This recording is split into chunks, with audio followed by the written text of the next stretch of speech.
we're continuing down the customer life cycle. We're attracting interest. We've captured leads. Now it's time to nurture these prospects and convert them into customers. What if we had a way of actually predicting which of our leads were hot and ready to buy? Let's do a little example here. We'll use kind of a visual reference to help us talk about a strategy that you can use to predict which of your leads are hot. So this is your lead list. These are all the people that you've captured using powerful lead magnets and your lead capture mechanisms. Now, it's very tempting to just go and attack this list. We're going to start sending them offers every day for our stuff. But the problem is they don't really want offers every day because many of them are not ready to buy, right? Well, we could have our salespeople call them every day. No, that's not the right approach because now your salespeople are going to be calling people who are not ready to do business. So let's not use that approach. Well, we could send expensive direct mail packages to get them to, well, no. How about we find a way to find the 4 or 5 people who are hot? What would that mean if you could identify those people? How could you treat them differently? Well, that's exactly what we're going to talk about today. We're going to share with you a strategy for finding these hot leads in the middle of all of your other leads, and then we'll give you some ideas about what you can do once you've found them. So the idea here is we're going from one lead list to now we have this other list. We're going to call this our hot leads, and we're going to separate that out from our regular leads. Okay? These are the regular leads. These are the ones that have indicated buying behavior. They're engaging in buying behavior, which tells us they're hotter and further down the customer life cycle. So the strategy that we're going to use to separate out these hot leads is called lead scoring. We're going to actually create a score that you can assign to each of these leads so that you can know when they're hot.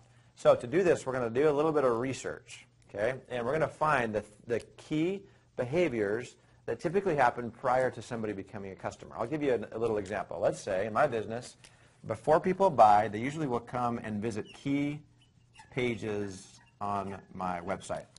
They come and they look at certain pages that tell me, yeah, that person's moving toward buying.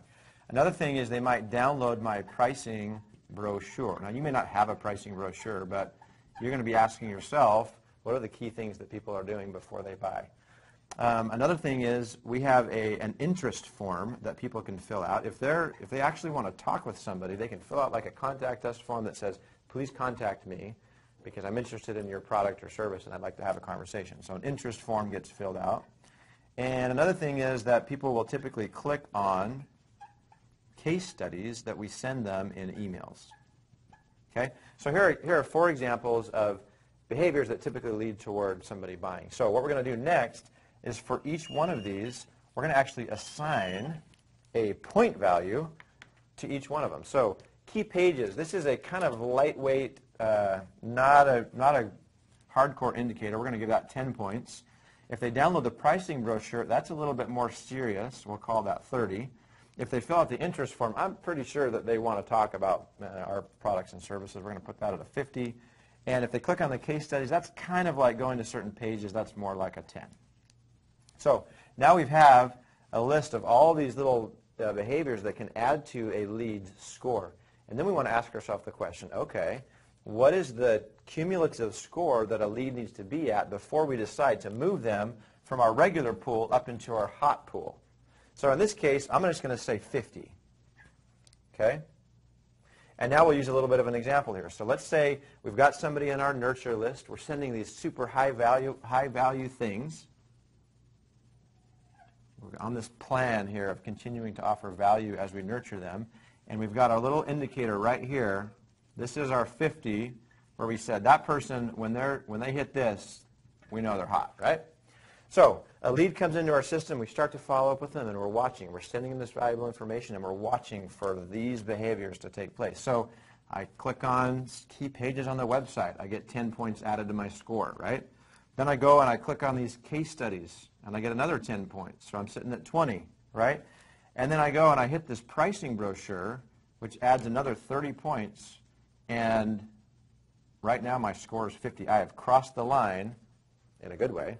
And now it's time for us, as the business owner, to take a different course of action. Now we know that this person is a hot lead, right? So what do? Well, we're going to stop this action over here.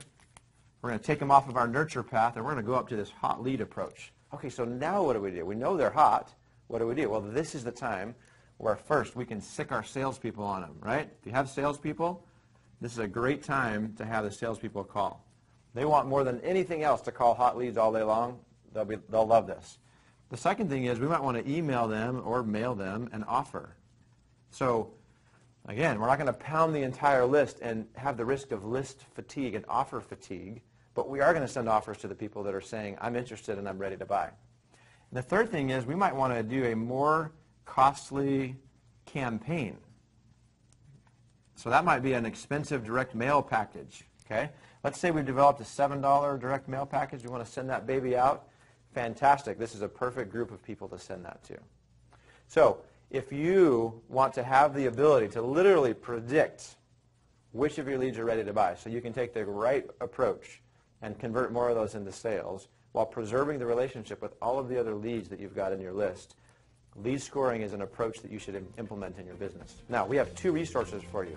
First of all, in the Lifecycle Marketing Workbook, the Thrive 365 Workbook, we have an entire section here on lead scoring. It'll have you have some worksheets that allow you to build your own lead scoring methodology.